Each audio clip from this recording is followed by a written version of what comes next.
I'll confess that I have been a bit distracted this week, a bit more than usual.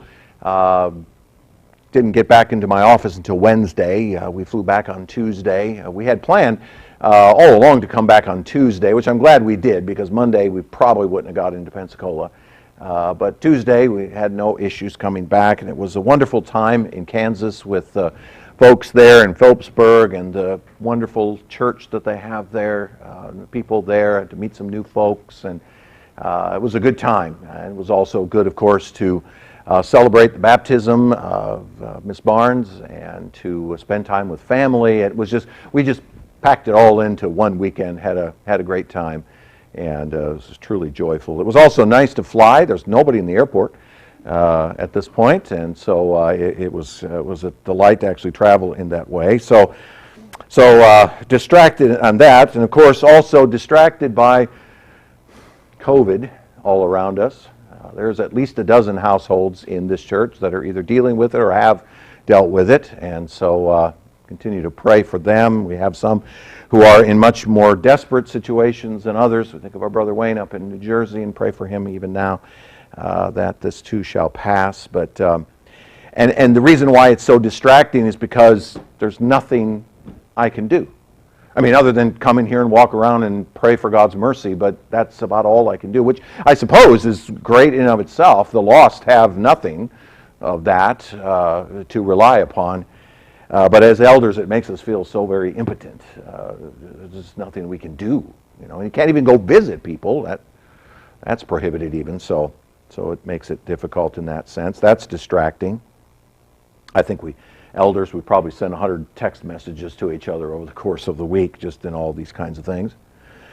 And then one more distraction. This coming Wednesday, the 25th, I'm going to be going to Tibby, Alabama to preach at the awesome August celebrations that they do there. I preached there last year as they had that, and have the opportunity and privilege to go back. And so I've been thinking about the subject for that sermon as well over the course of this week. So I've been distracted from concentrating on Joshua 7 just as much as I would have liked to have focused on it, but that's okay. That's what it is.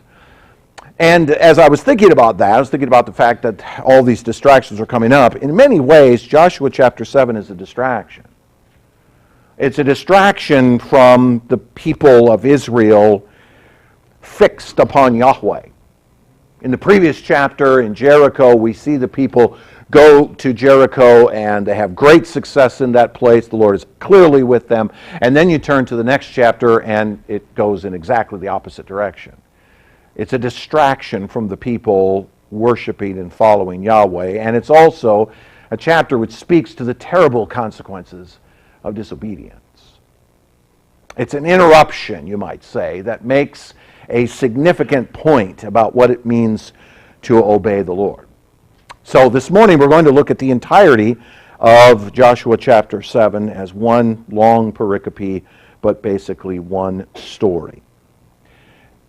I want to read for you just the first verse. I'll read a few other verses as we go along, but I want to read specifically verse 1.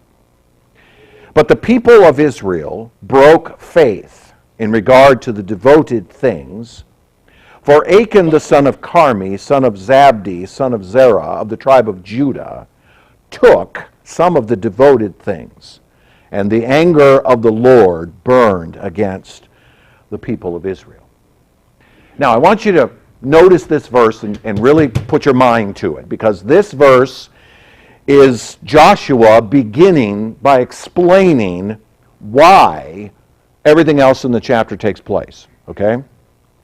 This is one of those rare instances where the writer gives us in advance a summary or a reason for why everything to follow comes into place. It is a summary statement that becomes the context for all the rest of the verses of the chapter.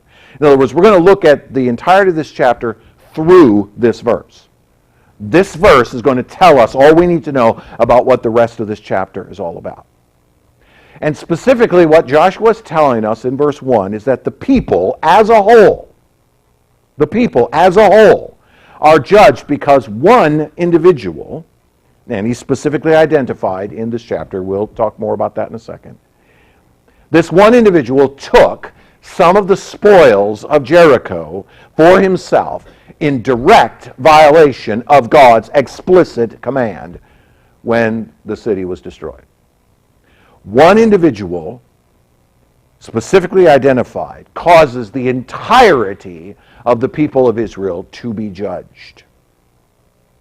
You remember that in the previous chapter we saw that the people of Israel were specifically instructed that when they went into the city, they were to destroy everything that could be destroyed, including all human life and all animal life was to be destroyed, and that everything that could be destroyed was to be destroyed. And then those things that were undestroyable, gold, silver, bronze, things like that, those things were to be put into the treasury.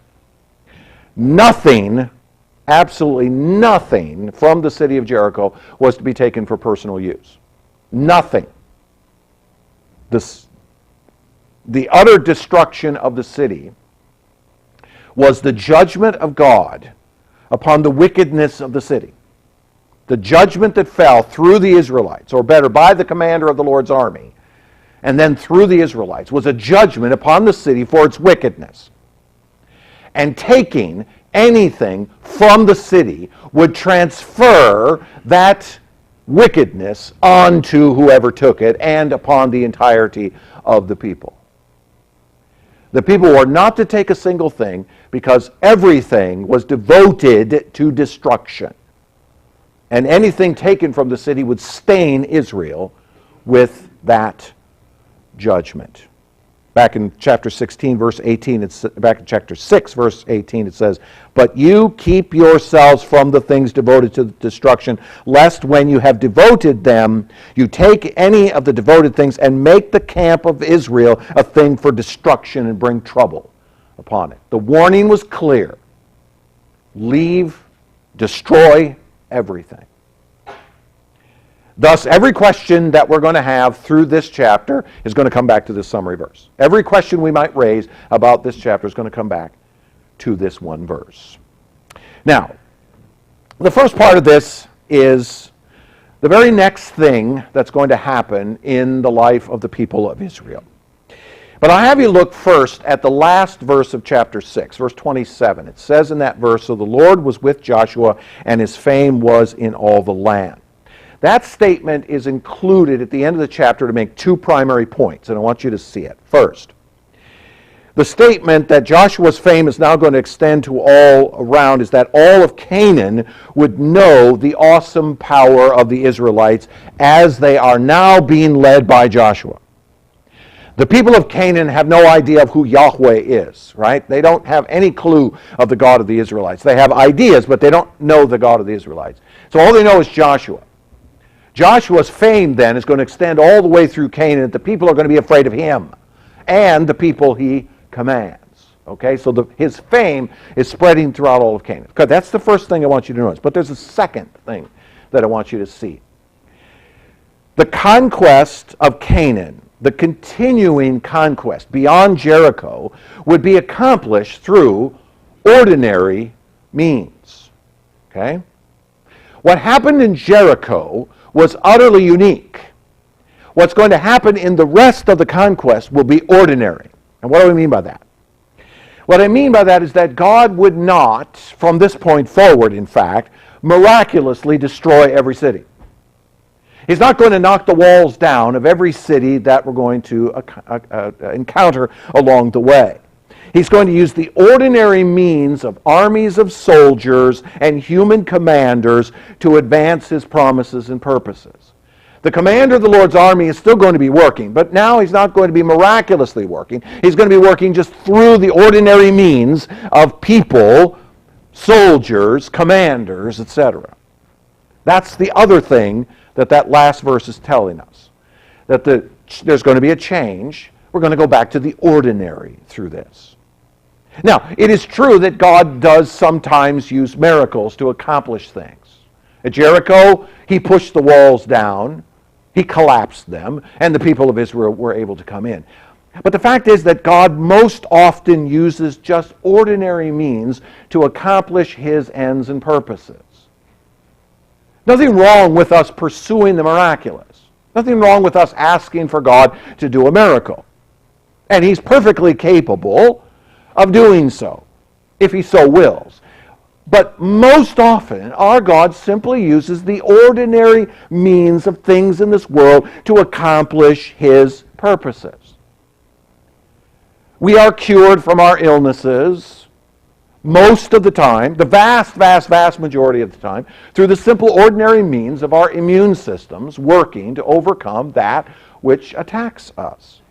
Yes, we may add to that doctors and nurses and medications and machines, but those are only designed, most of the time, to simply help our natural immunity to accomplish what it needs to accomplish. Those being attacked by COVID are being healed, most often, not by some miracle, but by just the ordinary means of their immune systems conquering this virus in them. Just as the people of Israel would now use just the ordinary means of soldiers and commanders to accomplish this.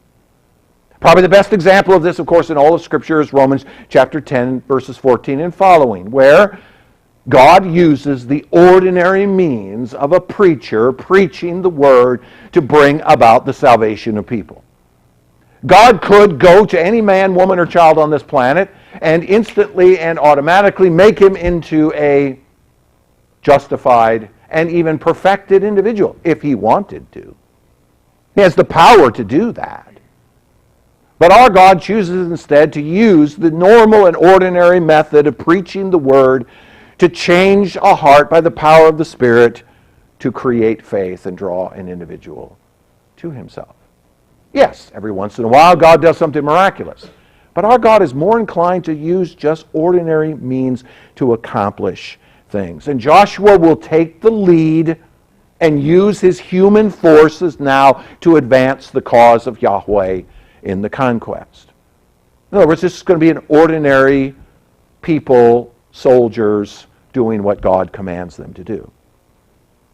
So a very simple principle to pause and note here is that although we understand that God can and does use the miraculous, we must be grateful for what He has given us in many ordinary things to accomplish good in and through us.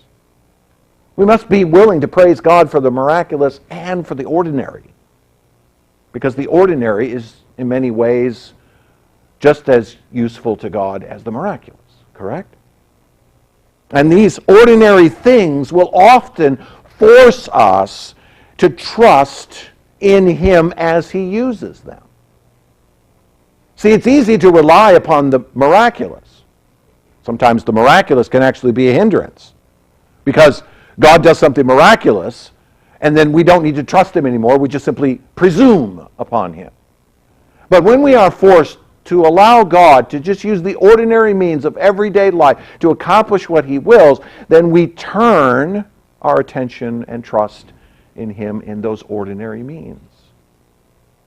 John chapter 6, Jesus puts it like this to the crowd that came around the next morning looking for more bread. He said, "Truly, truly, I say to you," that is, you, the crowd seeking me out, "you are seeking me not because you saw signs," meaning things which pointed you to faith in me, "but because you ate your fill of the loaves, because you saw the miracle."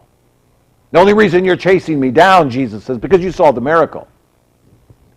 But it's become a hindrance to you, because that miracle has now kept you from trusting in me through the ordinary means of faith. You just want everything solved miraculously. And God says, no. Jesus says, no. I'm not going to do another miracle. I want you to trust me and follow me. Not because you ate your fill, but because you know who I am. So the question we need to ask ourselves, and this is a really good question for this particular time, as we see COVID doing its thing, what are we learning as we wait for God to use just the ordinary means around us? Just the ordinary things. What are we learning? Are we learning to rely upon Him more and more, or are we expecting Him to do something miraculous? What are we learning in these days? Every problem that arises in your life is a learning opportunity. It is designed by the living God to strengthen your faith. Joshua's going to take the lead now, and the people are going to have to follow after him. They cannot expect the miraculous. They must expect the ordinary means of soldiers and commanders doing what needs to be done in order for them to take this land and occupy it. So Joshua, as the commander of Israel, now uses the ordinary means at his disposal. As you read ahead, you will notice he does some things. First, he sends some spies into the city of Ai. Some pronounce it I prefer Ai, doesn't matter. Nobody knows how it's really pronounced, right? The city of Ai is west of Jericho about 13 miles. So go west a bit to the north and you'll find the city of Ai. So Joshua sends some spies to the city to check on its military capability. And these spies come back and they report that the city is relatively small and has a very small complement of soldiers. So they suggest to Joshua that he really only needs to send about 2,000 or 3,000 soldiers up to Ai in order to defeat it. Not all of Israel. Okay? In other words, don't send the roughly 200 to 250,000 soldiers that Israel would have had at their disposal at this point.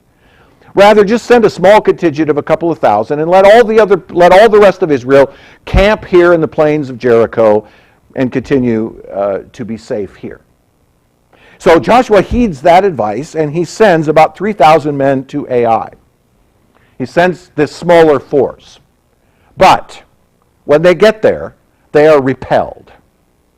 They do not have success against the city of Ai. They are repelled by the forces of the city, and in the process of fleeing from the city of Ai, 36 men die in the process. Which causes, of course, the people to be demoralized. Again, it says their hearts melted within them. That's that exact same phrase that we saw back in chapter 2 in verse 11 when Rahab said, that's what happened to us when we heard about the Israelites coming to the Jordan. Our hearts melted within us. That demoralized. They were demoralized by this. Now, let me just pause and ask you a question. Was Joshua wrong to send only 3,000 men to Ai? Was he wrong to do that? Was his strategy miscalculated? I would say no with an exclamation point for two reasons. No, I don't think he was wrong because it's reasonable to assume that the spies did give an accurate report of what would be necessary to attack the city. And Joshua is using his accumulated wisdom in order to decide and make the right choice in how he would attack. As I said last week, this is not the first military conquest that Joshua has led. He's already led the forces against Og and Sihon on the eastern side of the Jordan. They've already had success at Jericho. So Joshua is not unwise, and his spies are not fools. That's why he sent them. Go spy out the city and figure it out. So I think no. I don't think Joshua was wrong. I don't think Joshua should second guess himself here and say, well, maybe we should have sent 10,000 or 12,000. No, he was probably right. And another no takes us back to verse 1. Again, as I said, everything in this chapter is going to come through verse 1. Verse 1 is the context through which this defeat must be understood. Joshua did well. And I think he knows it, which I'll argue in a second. I think he knows it. But something else is amiss. Something else is wrong here. Something else has gone terribly wrong, which leads Joshua to his prayer. Verses 6 through 9. Joshua tore his clothes and fell to the earth on his face before the ark of the Lord until the evening, he and the elders of Israel, and they put dust on their heads, which is a sign of mourning. And Joshua said, Alas, O Lord God, why have you brought this people over the Jordan at all to give us into the hands of the Amorites, to destroy us? Would that we had been content to dwell beyond the Jordan. O Lord, what can I say when Israel has turned their backs before their enemies? For the Canaanites and all the inhabitants of the land will hear of it and will surround us and cut off your name from the earth. And what will you do for your great name? Joshua and the elders take a posture of mourning and grief before the ark. They know that their defeat is more than a military failure. They think God has caused this. They throw themselves before the ark in a sense of mourning, and they cry out to God, "Why have you done this?" And in Joshua's prayer, you will notice there are 4 questions that he asks of God. The first question is in verse 7, part A, "Why have you brought us over the Jordan in order to fall to the Amorites?" In other words, why did you bother to bring us over here only to have us defeated by the Amorites? His second question in 7b follows along. Why didn't you just leave us or allow us to stay on the other side of the Jordan instead? You know, the Reubenites and the Gadites, they had a good idea. Maybe we should have stayed over there. His third question is verses 8 and 9a. Don't you understand that the Canaanites will now be emboldened to come against us? And then his final question in 9b, don't you realize that your name is being besmirched in all of this? That's the 4 questions he asks of God. Joshua's prayer is called a lament. A lament. Deep questionings over the intentions of God in our circumstances. A lament is to come before God with deep questionings of His intentions in the face of our circumstances. There are 42 individual psalms of lament in the Psalter. There are 42 individual psalms that are considered lament psalms. They are psalms which document deep human struggles. Probably the most emphatic of them, Psalm 22. My God, why hast thou forsaken me? The very quote of Jesus himself from the cross. A lament. In the midst of my sufferings, in the midst of my pain, in the midst of my difficulties, why, O God? David writes a number of these psalms in the midst of his circumstance, particularly in his runnings from Saul. Why, O God? What have I done? What needs to be done differently? What are your intentions and purposes, etc.? Joshua's prayer is a lament. But Joshua's prayer is very bold. Right? Joshua's prayer is very bold because he questions the very motives of God in allowing this defeat, when he has promised to give this land to the very people who are fleeing before enemies in the land. He brings these 4 very bold questions to the Lord. He questions, why do we suffer as those who have been given your promises? It's very much the same kind of lament that is often found in the Psalter. Why do the righteous suffer within the judgment of the unrighteous? Why do we suffer as righteous people when the unrighteous all around us are suffering? Why are the righteous swept up with the unrighteous when the judgment falls? Joshua's prayer is a lament, deep questionings of the motives and intentions of God. Have you ever prayed like this?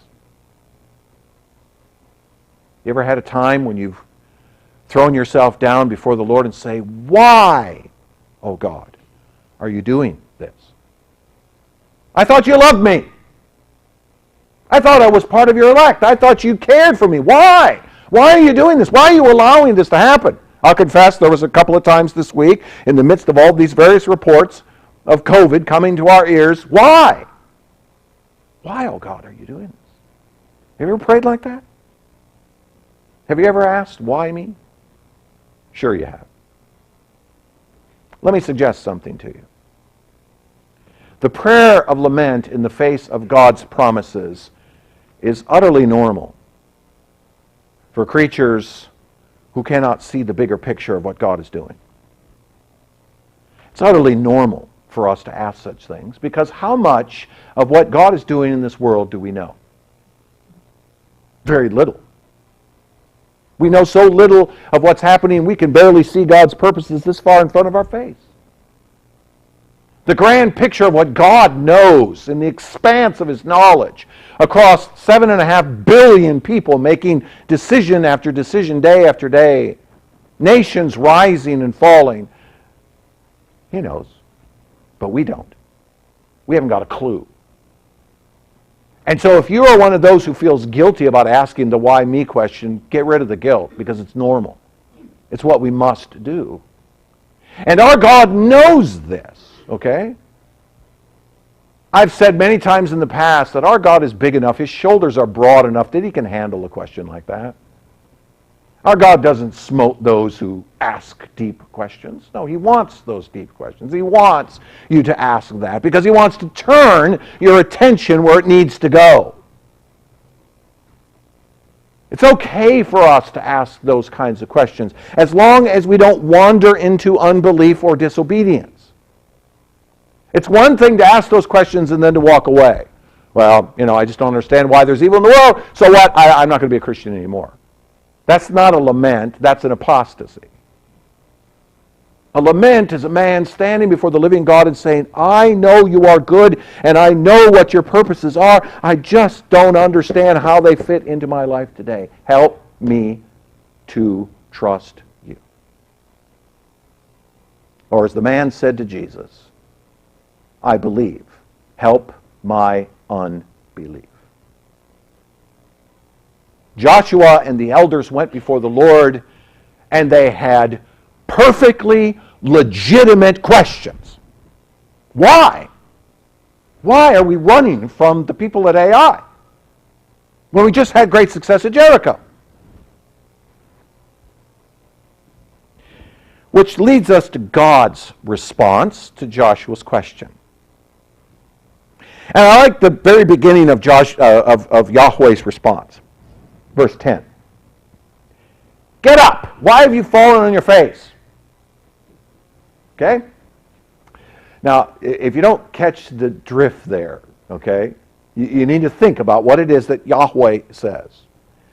Make no mistake about it, verse 10 is a rebuke to Joshua and the elders. Get up! Why are you on your face? What are you doing? This is what God is saying. Now catch this. Why are you blaming me for what's taken place? Why have you just automatically assumed it's my fault that you have had defeat? Why are you assuming that I'm responsible? In all fairness, Joshua should have known better. Don't you think? Joshua should have known better. Joshua should have gone, let me see. We've just run from our enemies in defeat, and yet God always accomplishes what he purposes and promises. So where does the fault lie? It doesn't lie with Yahweh. It must lie with us. See, the real question that Joshua should have asked the Lord is, what have we done? What have we done wrong? What's going on? That's why God rebukes him, because Joshua should have known better. Joshua should have said, it's our fault, instead of going immediately to the Lord and blaming him for it. And by the way, as you're lamenting, okay, be aware of that. Sometimes the reason that you're suffering is because of your own foolish decisions.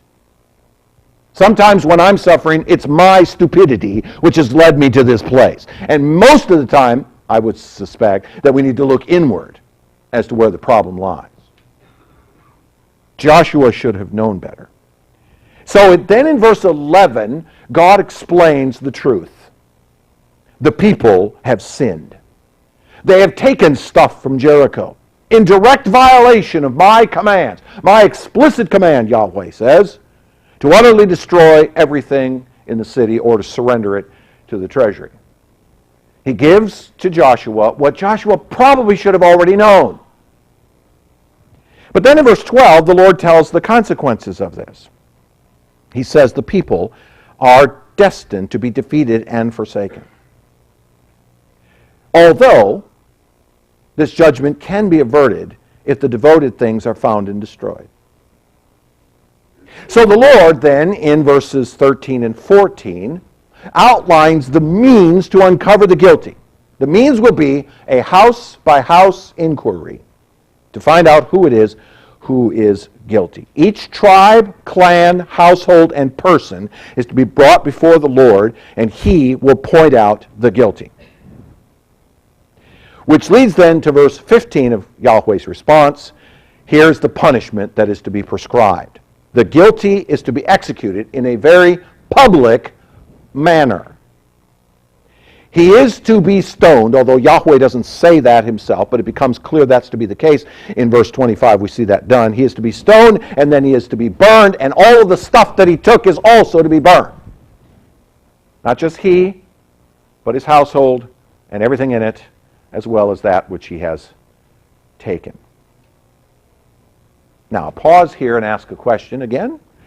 Why does God insist that all of Israel has sinned? You see that in verse 1, the summary statement that I gave you earlier, right? All of Israel is guilty. And you see it again in verse 11, that all of Israel is to be rejected by the Lord, verse 12, when only one man has committed an act of disobedience? Question mark.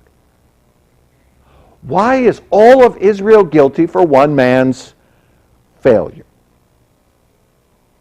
Doesn't seem fair to us, does it? Doesn't seem fair. I know. There are some of you thinking that. That doesn't seem right. That doesn't seem like we should be thinking like that, right? Why should all the people suffer for one man's actions? Why should one man's guilt, one man's sin, cause the entire army of Israel to be defeated at Ai, and 36 men die as a result of it? 36 men pay with their lives for this sin. Why? That doesn't seem fair to us, does it? The reason why it doesn't seem fair to us is because we live in a very different culture and a very different mindset than ancient peoples did. One of the things you will find true about the civilizations mentioned in Scripture is that all of them understood inherently the concept of something called collective guilt. The idea of collective guilt is something that is common in the various people groups of the earth in earlier days. In fact, it's consistent even up to the days of Jesus in the first century. Jews would have understood the idea of collective guilt. The guilt of one man becoming the guilt of an entire nation. The guilt of one man being imputed across the entirety of a people. Now, we don't understand the concept of collective guilt because in the West that idea has disappeared, but it was very much a part of these days. The nations of the earth understood this idea of collective guilt. And by the way, this is why, if you pause to ask this question, this is why God doesn't just name the individual. Because he could have, right? He could have gone to Joshua and said, it's Achan. It's Achan, the son of so-and-so and the son of so-and-so of the tribe of Judah, right? He could have done that. He could have just said to him, this is the guy. But he doesn't do that. What does he do? He prescribes a means in which each tribe and then each clan and then each household and then each family would come before the Lord until the one individual that is found. This is why. All of Israel has to appear before God until the guilty party is uncovered. In other words, the guilt is universal, and they must all answer for it. Everyone is going to come and stand before Yahweh and confess whether they are guilty or not. It is also why they are required as a people to execute the guilty. It's not going to be just one guy that takes him out and stones him as the executioner appointed by Israel. Nope. The whole people take him out, and the whole people stone him, and the whole people burn him. We used to live in a society in the West that was fundamentally individualistic. In fact, the Western civilization moved towards this form of individualism in the medieval period, and then it began to grow even more as the Industrial Revolution took over, and then Western civilization became prosperous, and in this prosperity, we became an individualistic culture in the West. I would argue that we've now moved from individualistic to narcissistic. which now we become so self-centered that everything is about me. Everything is about us. Everybody must cater to our feelings and our understandings, etc. So we've moved from individualistic to narcissistic. But in this individualistic society, we utterly deny that the guilt of an individual can be imputed to all. I mean, we just automatically think like this, right? Okay, so if Lori robs the bank, Lori goes to jail. I don't go to jail. You don't go to jail. I mean, even though we all know her, and Wayne certainly was going to go to jail for her, okay? She's going to go. It's her fault. We just automatically know that, right? I'm not aware if Lori's robbed a bank or not. I'm just using her as an example. The fact of the matter is that we inherently, in Western civilization, deny this idea of collective guilt. And let me suggest that there are many Christians also who have abandoned the idea of collective guilt. The side effect of that being that now, in most Baptist circles, the doctrine of original sin and original guilt has been expunged from our doctrine.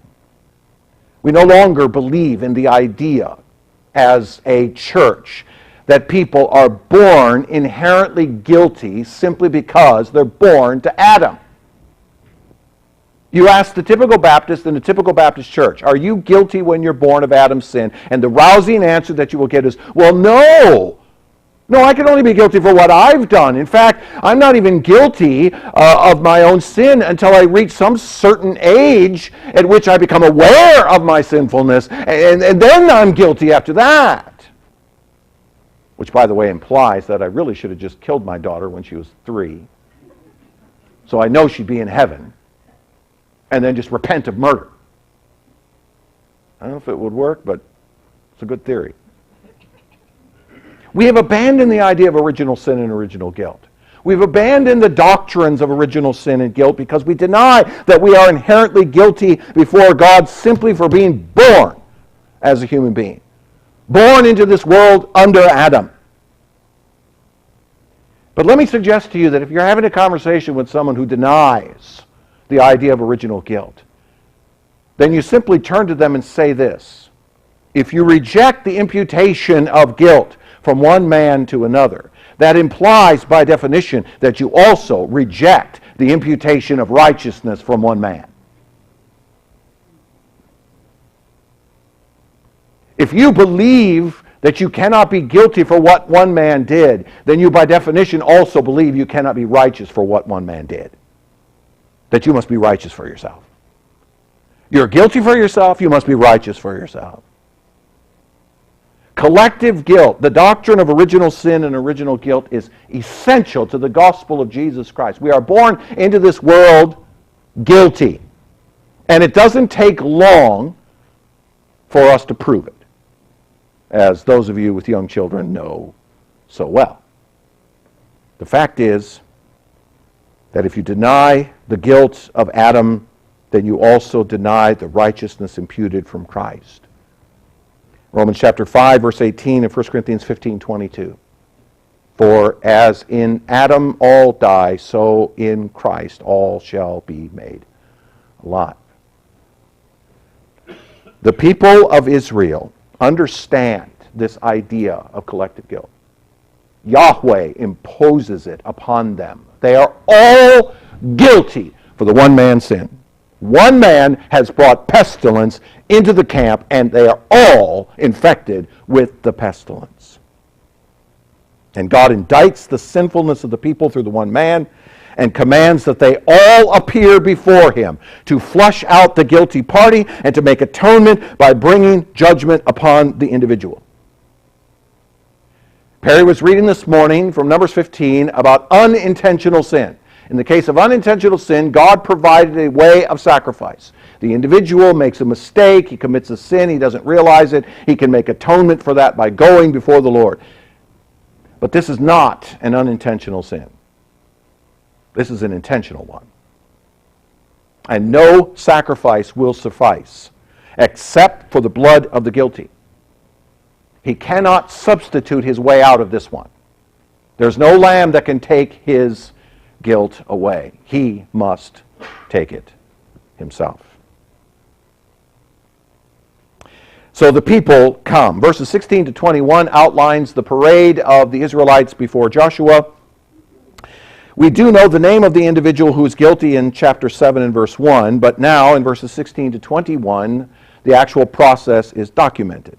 The guilty is discovered within the tribe of Judah, within the clan of the Zerahites, the household of Zabdi, and the family of Carmi. Achan, the son of Carmi, son of Zabdi, son of Zerah, from Judah. Now, exactly how the guilt of the individual is discovered is unknown. We don't know how it is that each man presenting himself before Joshua would reveal his guilt. It's possible that God simply reveals it directly and says, that's the guy, along the way. Some commentators have suggested that Joshua used the Urim and the Thummim of the priests to divine this through through what God had ordained through that to be, but there's no information given to us in the text, so we don't know. All we do know is that as this man eventually comes and stands before Joshua, his guilt is uncovered. And so Joshua confronts Achan and calls for him to give glory to God and give praise to him. That last phrase, give praise to him, is better translated, give confession to him. Confess what you have done. Tell the Lord what you have done. And so Achan confesses his sin. He confesses that he took a beautiful cloak, 200 shekels of silver, and 50 shekels of gold, and buried them under his tent. Undoubtedly, Achan assumed no one would find out. And after all, why do you bury it? You bury it because you know it's wrong to take it, and you bury it in the hope that nobody else finds out that you have it. He buries it in the hope that no one would see what he had done. But you know what? You cannot hide your sin from the eyes of an all-seeing God. God's eyes go to and fro throughout the earth, and he knows all sin, and all sin will be revealed before the awesome day of God's judgment. Proverbs chapter 15, the eyes of the Lord are in every place, keeping watch on the evil and the good. And in Luke chapter 8, Jesus says, nothing is hidden that will not be made manifest, nor is anything secret that will not be known and come to light. Every little sin you are hiding from your spouse, or from your kids, or from whomever is well known to Yahweh. You cannot hide what you do in secret, because the eyes of the Lord know. Achan sinned against God, thought he could hide it, but Yahweh knew. And the people, all of the people of Israel, are imputed with his guilt. Which leads, of course, then to his execution in verses 22 to 26. Joshua sends messengers to the tent to locate the stolen booty, which they find. So Joshua takes Achan and his entire family and all of his possessions out to the valley of Achor. Valley of Achor means valley of trouble. He tells him that Joshua tells Achan, you have brought trouble upon Israel. That's an understatement. And so he brings him out to this valley, eventually known as the Valley of Trouble, and all of Israel stones the man and burns Achan and his family. Verse 25b uses the plural them to imply that the stoning is not just of Achan, but also of his entire family and all of what he has, all of who he is and all of his family. All of Israel brings punishment down on the man. No one individual stands as his executioner. The totality of Israel becomes his executioner. There's no men set aside to be the executioners. The whole of Israel stones him, and then all of Israel buries him and his incinerated possessions under a great heap of stones. Remind you of anything?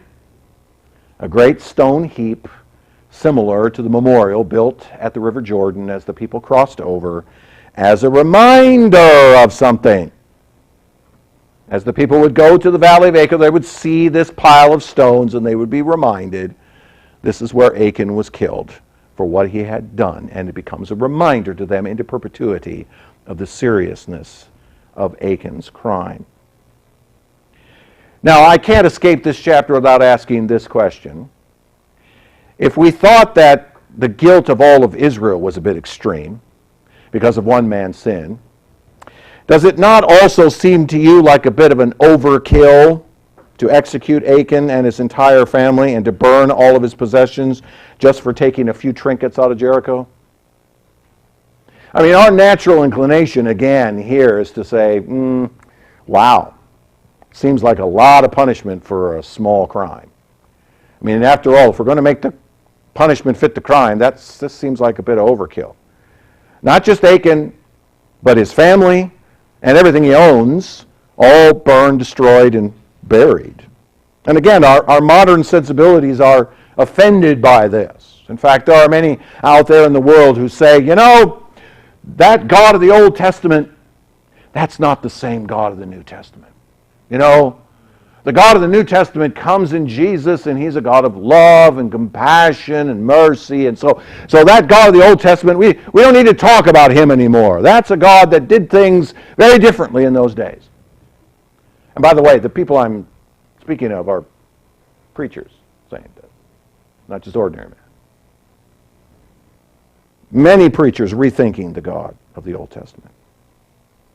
But there's a principle here as well that we must not forget. Not only does God know every sin that we've committed, not only does he know what we have done wrong, but there is no sin too trivial in the holy eyes of God.